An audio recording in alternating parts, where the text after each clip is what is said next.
Jaa, tere ka minu poolt. Mina räägin siis sellest, et mis on digitaliseerimine ja mis on digitaliseerimise teekaart. Ja kõigepealt ma alustaks sellest, et selleks, et sellest teenusest ja selle mõttest aru saada, on kõigepealt vaja mõista, et digitaliseerimise eesmärgiks ei ole mitte tarkvara kasutusele võtmine, vaid digitaliseerimise eesmärgiks on ettevõtte toimimises millegi paremaks muutmine, millega võib kaasneda tarkvara kasutusele võtmine. Ja see on nagu siis selleks oluliseks lähtepunktiks, millest me kogu selle teenuse puhul räägime ja mida ma teile siis natuke täpsemalt ka praegu selgitan. Kõigepealt paar aastat tagasi tegin ettekande 8 digiraiskamisest, ehk siis mis on need sellised tüüpilised asjad, mis ettevõtte toimimises võib-olla ei ole optimaalsed ja mida tihti saab digitaliseerimise ja teiste protsessi arenduste muutustega paremaks teha. Seda sama juttu me hakka üle käima, siin on olemas QR-kood, et kellel on soovi, saate seda QR-koodi skännida ja nende materjalide osas, mis teil lahti tulevad, kõige esimeseks materjaliks on siis see Visit Estonia üritusel tehtud ettekanne, saate sealt vaadata. Ma teen praegu väga lühikese kokkuvõtte, millega need digiraiskamised on seotud. Kõige esiteks on andmete ja nende töötlemise ja kvaliteediga seotud digiraiskamised, mis siis tähendab seda, et erinevaid probleeme ettevõttes tekitab tihti andmed, nende kvaliteet ja see, kuidas neid töödeldakse. Ave siin mainis ka seda, et seda probleemi, kui kantakse andmeid, eks ole, ühest tarkvarast teise käsitsi, mis võtab aega, aga veelgi olulisem on see, et vähe sellest, et see võtab aega, see tegelikult ka pidurdab protsessi. Et sel hetkel, kui protsess sõltub sellest, et keegi peab ühest tarkvarast teise sisestama andmeid, siis me automaatselt oleme olukorras, kus kes iganes seda teist tarkvara kasutab, tal ei ole esiteks ajakohased andmed, sellepärast et alati see andmete ümberkandmine toimub viitajaga ja tihtilugu ta ei tea, kas ta võib neid andmeid üldse usaldada, mis seal teises tarkvaras on. Samuti tekitab selline manuaalne tegutsemine alati veaohtu, neid näiteid on meil palju, ma arvan, et Olga toob järgmises ettekandes neid näiteid. Ja andmete kvaliteet tihtilugu seab ka piirangud, et mis meil üldse on võimalik digitaliseerimisega saavutada, muuhulgas ka näiteks erinevaid automatiseerimistegevust, piiranguid ja tegelikult tänapäeval juba ka tehisintellekti rakendamisega seotud piiranguid. Otsimine on üks paras digiraiskamiste või raiskamiste allikas, ükskõik, kas me otsime midagi füüsilist, olgu see laost või kontorist, või me otsime andmeid. Et igasugune otsimine on täiesti mitte väärtust loov tegevus ja tihtilugu on võimalik sellise läbimõeldud digitaliseerimise ja protsesside standardiseerimisega vähendada või isegi elimineerida vajadus otsimise jaoks. Liigne kommunikatsioon on üks hea oluline digiraiskamine, et kui teil on tunne näiteks kontoritöötajana, et täna teeks tööd kodukontoris, sest et siis jõuan asju tehtud saada, muidugi lähen kontorisse, siis keegi kogu aeg küsib midagi, siis see on ehtne näide sellisest liigsest kommunikatsioonist. Tihti see liigne kommunikatsioon, eks ole, on ka seotud sellega, et andmetega ei tea, kas mingi info on kuhugi kantud, mis staatuses mingi projekt on ja nii edasi, mis taaskord toob meid tagasi selle andmetega seotud digiraiskamiste juurde. Ja lõpuks on siis inimeste talendi ebaoptimaalne rakendamine. Et kui meil ei ole protsessid läbi mõeldud selliselt, et iga inimene saab enda kvalifikatsioonile kõige sobivamat tööd teha ja tegelikult sellega, et ühest Excelist teise andmeid sisestada, siis juba tõenäoliselt ta tegeleb sellise tegevusega, kus me ei rakenda tema potentsiaali. Nii, aga need on need 8 digiraiskamist, millest ma olen varem rääkinud, ma nüüd täna räägiksin nii-öelda 9. digiraiskamisest ka, mis on siis kliendi kaotamine ebaoptimaalse kliendikogemuse pakkumise tõttu. Üha enam ja enam näeme oma töös seda, et ükskõik millist toodet või teenust me pakume, me peame olema läbi mõelnud selle, et missugused on need erinevad kliendi kokkupuutepunktid meie ettevõttega, selle teenuse tarbimisega, selle toote tellimisega või kasutamisega ja kas me pakume nendes kohtades optimaalset kliendi kogemust. Toon siin ühe sellise lihtsa näite, aga kõigepealt küsin siin saali käest, et kellele meeldib personaalne teenindus, andke käega märku. Siin enamus käsi tõusid. Nüüd ma küsin kohe vastu, et kas see tähendab seda, et kui te taksot tellite, te helistate taksofirmasse? ei helista. Ikka helistab, alati mul üks fänn selline on tavaliselt auditooriumis, kes helistab, et hiljem saame kohvinurgas sellest lähemalt rääkida, aga ma väidan seda, et valdav enamus inimesi siiski helistab mitte helistada taksosse ja sellisel kujul personaalset teenindust ei vaja ega ka taha. Ja siinkohal tulebki tegelikult eristada kaks asja. Üks on personaalne teenindus, mis puudutab toote või teenuse tellimist ja sellega seotud administratiivtegevusi, arve küsimist, lepingu sõlmimist, mida iganes.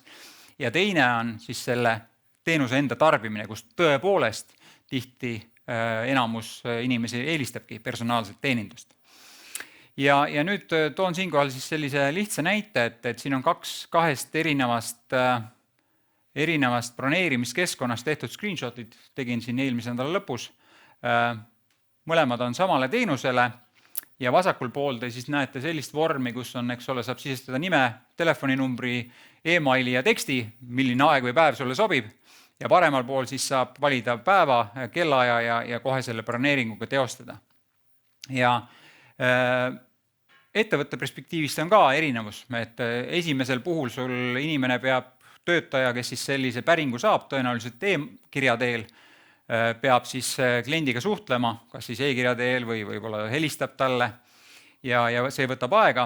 Aga veelgi enam, mida me näeme, on see, et kui sinu kliendi kogemus on see vasakpoolne, siis lihtsalt see klient kaob ära ja sa isegi ei saa teada kunagi, et ta sinu veebilehel käis.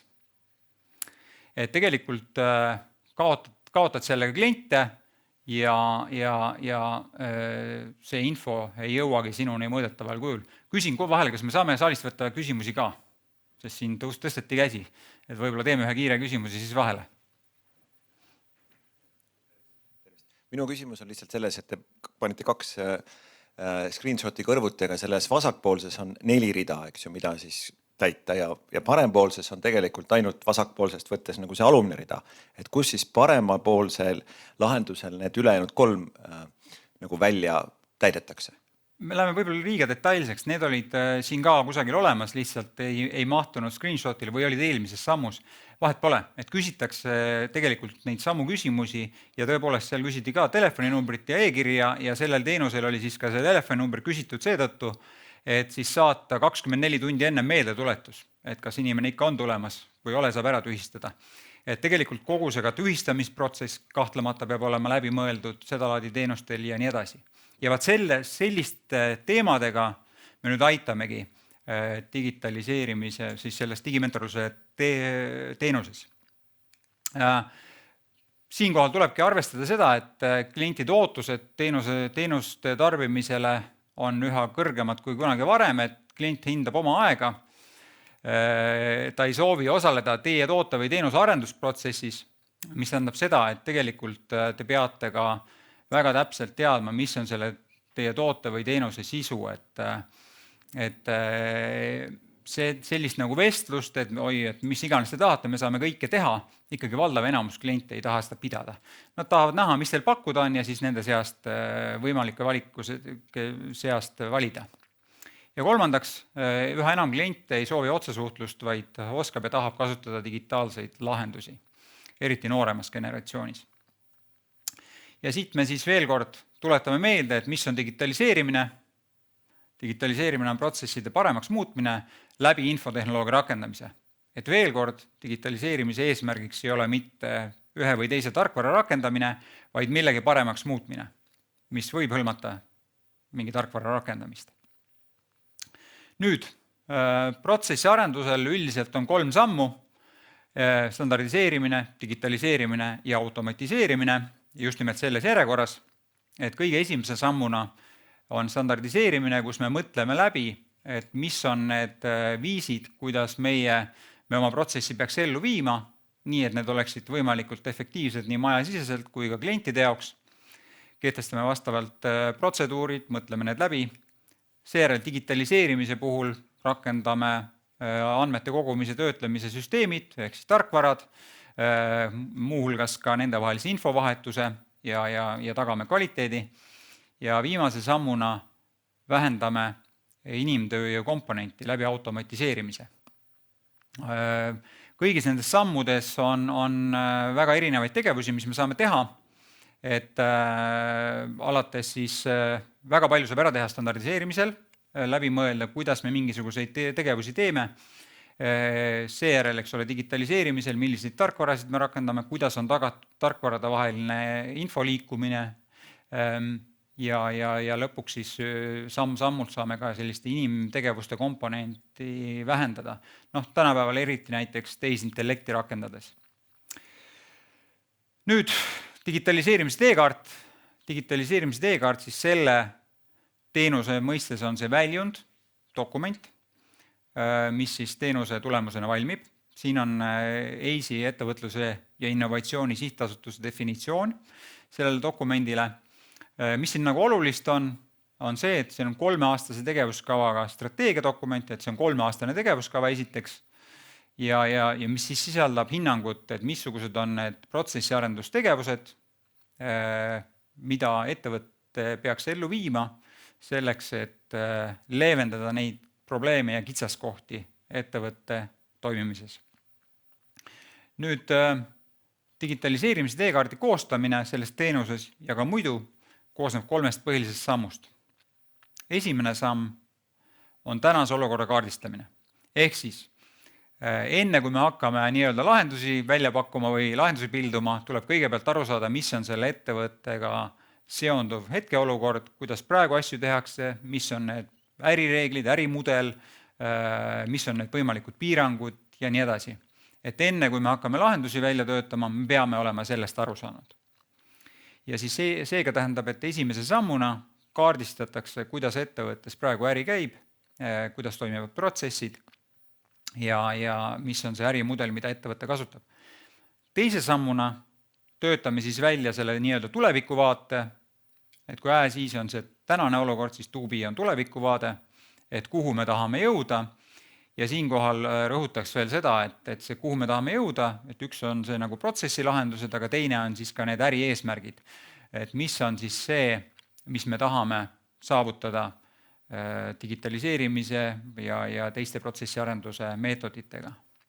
Ma toon ka selle kohta peagi näite. Ja 3. etapp digimentorluses ja digitaliseerimise teekaardi koostamisel on siis sellise tegevuskava koostamine. Kuidas me jõuame tänasest olukorrast soovitud olukorda, tuleviku olukorda. Mis on need erinevad tegevused, mis me peame tegema, mis on need erinevad investeeringud, mis me peame selleks tegema ja mis järjekorras, mis on nende maksumus ja nii edasi. Ma nüüd räägin natukene ka detailsemalt, et siis siin on põhimõtteliselt see sama idee nüüd natukene detailsemalt välja toodud. Kõigepealt toimub siis ehk siis tänase olukorra kaardistamine. Me oleme selles teenuses nüüd defineerinud niimoodi, et selle osa selline hinnanguline mahtuvus võiks olla kuni pool kogu töö mahust.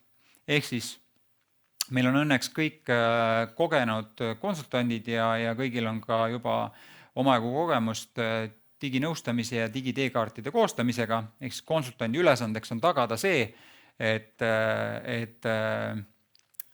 esimene etapp, pärast esimest etappi on meil piisavalt palju nii-öelda mentorlusmahtu alles, et ka need teised etapid saab väga põhjalikult ja piisavalt hästi ära teha. Selle esimese olukorra kaardistamise peamised väljundid on esiteks protsessijoonised ja kirjeldused.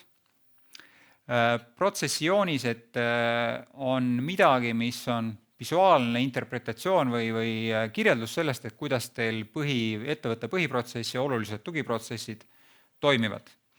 Ja sellest nii mõnedki ettevõtted on näinud, on kasu ka hilisemalt näiteks digilahenduste pakkujatega suhtlemisel, erinevate hinnapakkumiste küsimisel, ka oma maja sees uutele inimestele kirjeldamisel, mis nende tööülesanded endast kätkevad ja nii edasi. Et see on täitsa väljund, mida te saate kasutada ka väljaspool seda konkreetset protsessi ja teenust. Teiseks on ärimudel ja ärireeglid, mis on ka oluliselt teada, et me üldse tuleviku vaadet saaksime kirjeldama hakata. Ja 3. väga oluline väljund protsesside kaardistamisel on siis probleemide ja kitsaskohtade loetelu. et veel kord ei väsi meelde tuletamast, digitaliseerime me selleks, et neid probleeme ja kitsaskohti kas elimineerida või vähemalt leevendada. Ja seetõttu me peame olema enne need väga selgelt välja toonud, mis need on. Ja see on siis see kolmas ja väga oluline väljund selle praeguse olukorra kaardistamisel. Kui see osa on tehtud, ettevõttega ka valideeritud, et kõigest on õigesti aru saanud, järgmine samm on siis see tuleviku vaate kirjeldamine, võiks olla nii 1/3 töömahust, 30% umbes. Ja siin on siis nagu olulised väljundid, et esiteks lahendused kitsaskohtadele, mis on need siis protsessi arenduslahendused siis igale viimasele kui kitsaskohale ja nendest tuleb niisugune võimalik lahenduste pilv välja, et lõpuks on paljud asjad omavahel seotud, nii et see on siis nagu nii-öelda alusmaterjaliks, et need digilahendused ja muud lahendused sealt välja valida. Sealt tuleb siis see to be tuleviku soovitav IT ja äriarhitektuur ja nüüd selles teenuses esmakordselt on ka selline tehisintellekti rakendamise võimalused. Et see väljund nüüd ei tähenda seda, et te siin saate väga põhjaliku tehisintellekti rakendamise analüüsi, küll aga sellised mõningad kohad, kus ettevõte saaks tehisintellekti rakendada, me toome teenuse jooksul välja. Kui te põhjalikumat analüüsi tahate, siis see tuleks kuidagi väljaspool teenust siis saada. Ja viimane samm on siis teekaardi koostamine. Teekaart on oma olemuselt tegevuskava, eks veel, kuidas me tänasest olukorrast soovitud olukorda jõuame, umbes 20% töömahust ja siin on siis tegevus- ja ajakava, eelarve, mõjukirjeldus, mida iga protsessi muudatus siis endaga kaasa toob ja ka tasuvuse hinnangud, et mis see siis rahaliselt võiks tähendada ja mis selline hinnanguline tasuvus võiks olla. Ja kui see on nüüd tehtud, siis ongi meil digitaliseerimise teekaart valmis, digimentorluse teenus läbitud. Toon nüüd ühe näite, milline võiks olla, ütleme, väljund ja toon siin näite kanuurenti pakkuva ettevõtte näitel. Et see on võib-olla näide, millest saavad kõik aru, olenemata sellest, mis valdkonnas ettevõtted tegutsevad. Et kui meil on tänane olukord näiteks, mida me oleme kaardistanud, on selline, et klient saab kanuud rentida ainult telefoni teel. Nagu ma ennist välja tõin, mitte kõik kliendid ei soovi suhelda telefoni teel või isiklikult, vaid sooviksid oma tellimisprotsessi võib-olla teha ise teeninduslikult ja automaatselt. Siis me oleme, ütleme, sellest tuleviku väljavaates kirjeldanud, et klient saab rentida kanuud ka internetis. Siin ma toon ühe konkreetse kitsa näite, et loomulikult ühe ettevõtte puhul seal on ka kümneid teisi probleeme, kitsaskohti, aga ma toon siin lihtsalt ühe konkreetse näite. Ja nüüd on siis ärieesmärk ka, et näiteks suvel 2026 toimub 50% kanuude rentimisest klientide poolt iseteeninduslikult. Miks selline äriline eesmärk on oluline püstitada, on see, et ainult tehnilise valmisoleku loomine ei too ilmtingimata kaasa ärilist muudatust. Et tegelikult ärilise muudatuse siis esile toomiseks on vaja ilmselt ka muid tegevusi ja lõppkokkuvõttes, nagu ma mainisin, kogu digitaliseerimist tehakse mingisuguse ärilise muudatuse saavutamiseks ja kui me oleme selle ärieesmärgi sõnastanud, siis me saame pärast digitaliseerimist kontrollida, kas me selle saavutasime või mitte. Ja kolmandaks on siis digitaliseerimise plaan, kus siis on tegevuskava nii tehniline kui äriline. Ja võtame need samad 3 protsessiarenduse sammu ette standardiseerimise poole pealt, mida meil üldse on vaja selleks, et me saaksime kanuurendi tellimist teha iseteeninduslikuks, on esiteks pakettide väljatöötamine. Et mis on täpsemalt need paketid, eks ole, nii kaua kui meile helistati, nii kaua me võisime kogu seda juttu, et mis jõe peal, mitu kanuud ja mis kellast, mis kellani ja mis päeval, kõike võisime rääkida, eks ole, telefoni teel, aga kui inimene seda iseteeninduslikult teeb, siis me peame olema välja mõelnud, et mis on need paketid, kuhu me pakume, mis on see meie hinnastamine, mis see teenus maksab, kalendrisüsteem, et me oleme kindlad, et me ei paku sellise broneerimise võimalust, kus meil on tegelikult juba kõik kanuud kinni ja nii edasi, nii edasi. Et kõik see on kõik standardiseerimise osad, me selle läbi mõtleme. Ja rõhutan, et see on äärmiselt oluline, et väga tihti ettevõtted digilahendusi rakendus üldse selle peale ei mõtle ja digilahendus läheb laivi ja siis saadakse aru, et oi, et meil need asjad ju üldse ei funktsioneeri. Et tegelikult on oluline, enne kui me digitaliseerima asume, kõik need asjad läbi mõelda. Siis me oskame välja valida sobivad digilahendused ja oskame siis ka kõik muud vajalikud tegevused ellu viia, nii et see süsteem saaks ka reaalselt toimida. Digitaliseerimise poole pealt meil on siis, eks ole, ka mitu varianti, mitu tegevust, mis me peame tegema. Esiteks broneerimise rakendamine, kas siis nagu tarkvara teenusena teenuses, software as a service või kodulehel, ükskõik. Oluline on see nüüd, et see lahendus, mis me valime, siis võimaldab meil teenust pakkuda või broneerimist pakkuda täpselt nii, nagu me eelmises sammus ette kujutasime. Siis on broneerimissüsteemi sidumine kalendritega ja neid tegevusi on digitaliseerimise poole pealt ka veel ja veel, mis tuleb ellu viia enne, kui me saame nii-öelda süsteemiga siis laivi minna ja süsteemi töösse panna, et kodulehel see broneerimine toimub. Ja üks hetk, kui meil on nüüd see kõik tehtud, siis hiljem võime juba hakata mõtlema, et kuidas me saaksime erinevaid tegevusi, mis pärast selle süsteemi nii-öelda laivi minekut on endiselt käsitsi, kuidas me saaksime neid automatiseerida. Siin võib olla ka väga palju erinevaid tegevusi, mida automatiseerida, näiteks arvete koostamise automatiseerimine, et võib-olla lisaks sellele, et inimene saab selle kanuu seal või kanuud broneerida, saab ta ka koheselt ära maksta ja koheselt arve sellele ettevõttele või eraisikule, keda ta soovib. Meeldetuletuste automatiseerimine. Kõik, kes me kasutame erinevaid digitaalseid broneerimisvõimalusi, ma arvan, me oleme kõik saanud neid SMS-e päev enne, et meeldetuletusi, et kas me ikka tuleme ja kui me ei tule, siis saame tühistada nii või naamoodi selle broneeringu. Oma klientidega kogemus näitab, et äärmiselt vajalikud meeldetuletused, et selline no-show on teenusepakkujatel kõige kahjumlikum või kõige problemaatilisem teema, sest et sa ei leia sel hetkel, kui sul inimene jätab lihtsalt külmalt tulemata, sa ei leia enam uut klienti, aga kui sul on päev ette, siis tihti on inimesed, kes on järjekorras ja kellele helistab, siis administraator pakub neid aegu välja. Olgu siis hambaarsti aja broneerimine või mingi muu teenuse broneerimine. Kanuude väljastuse automatiseerimine võib-olla tulevikus, ka need võimalused on olemas, ka minu teada kanuude kohta ma ei tea, ma tean, et stand-up paddleboard ehk siis mis eesti keeles on, suppe, neid pakutakse täitsa iseteeninduslikult päris mitmes kohas Eestis, Viljandi järve ääres näiteks. Ja nii edasi, et selliseid automatiseerimise võimalusi on omajagu. Ja nüüd kõik need standardiseerimise, digitaliseerimise ja automatiseerimise võimalused või väga palju neist, siis me mõtlemegi läbi selle teenuse käigus. Et mis võiksid olla teie ettevõttes need kohad, kus me saaksime siis neid protsessiarenduse võimalusi rakendada. Nüüd selle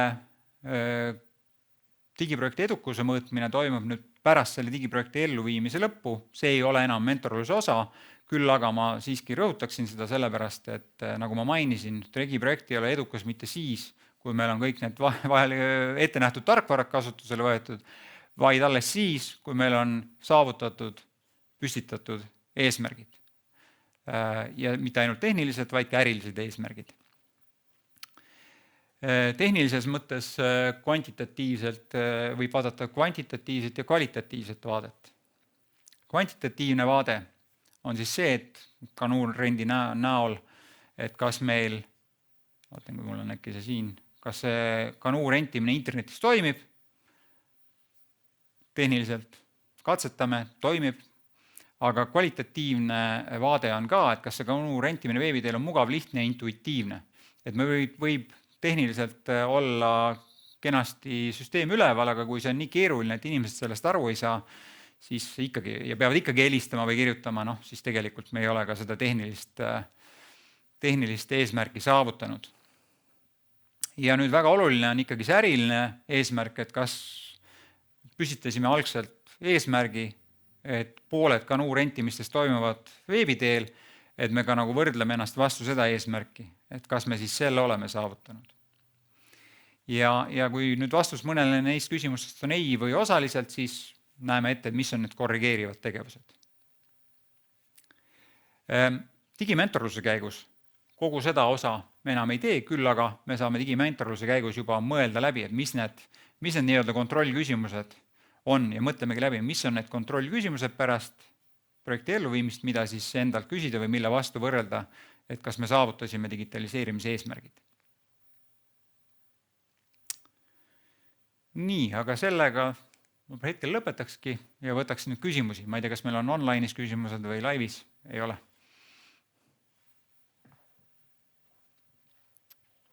Kui mitte, siis suur tänu minu poolt ja annan sõna järjele üle Olgale.